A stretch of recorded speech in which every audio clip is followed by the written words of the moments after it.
Aplikimet për kredinë e butë dhe garancinë sovrane nga biznese në sektorin e bujqësisë pranë bankave tregtare mbyllen më datën 20 nëntor 2025. Fermerët dhe agrobizneset të cilët kanë një plan investimi në bujqësi, blegtori, agropërpunim, mekanizim, turizëm rural dhe akvakulturë detare, të cilët kanë aplikuar pranë bankave të nivelit të dytë për kredi të butë me normë interesi 2%, si dhe garanci sovrane me 70% kolateral të mbuluar dhe që plotësojnë kriteret e duhura, do të jenë përfituese të këtij instrumenti. Garancia sovrane me fond prej 3 miliard lekësh ose 30 milion euro është një instrument i cili është vendosur në shërbim të sektorit privat me qëllim lehtësimin e aksesit në financë për fermerët dhe ndërmarrjet e vogla e të mesme. Synimi i këtyre instrumenteve është akses më i madh financiar me fokus investimet që rrisin kapacitetin dhe cilësinë prodhuese në aktivitetet bujqësore. Qeveria shqiptare ka lidhur marrëveshje me 11 banka tregtare në vend për të bërë të mundur aplikimin e garancisë sovrane në sektorin bujqësor dhe kredit duhet të disbursohen jo më vonë se 20 dhjetor 2025.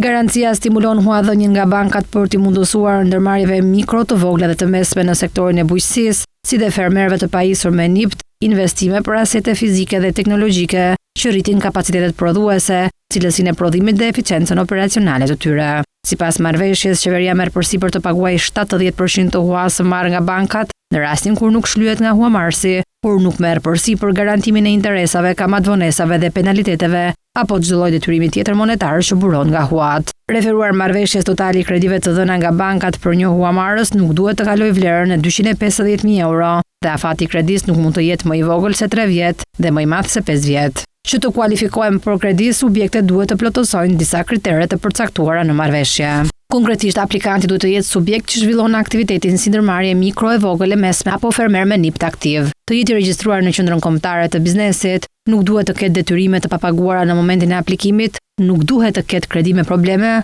përfaqësuesi i subjektit nuk duhet të jetë gjykuar me vendim të formës së prerë për mashtrim, korrupsion, përfshirje në një organizatë kriminale apo çdo lloj veprimtarie tjetër të palishme që dëmton interesat financiare të fondeve publike, si dhe nuk duhet të ketë detyrime në historik dhe në momentin aktual ndaj Ministrisë së Financave që rrjedhin nga skema e mëparshme e garancive shtetërore.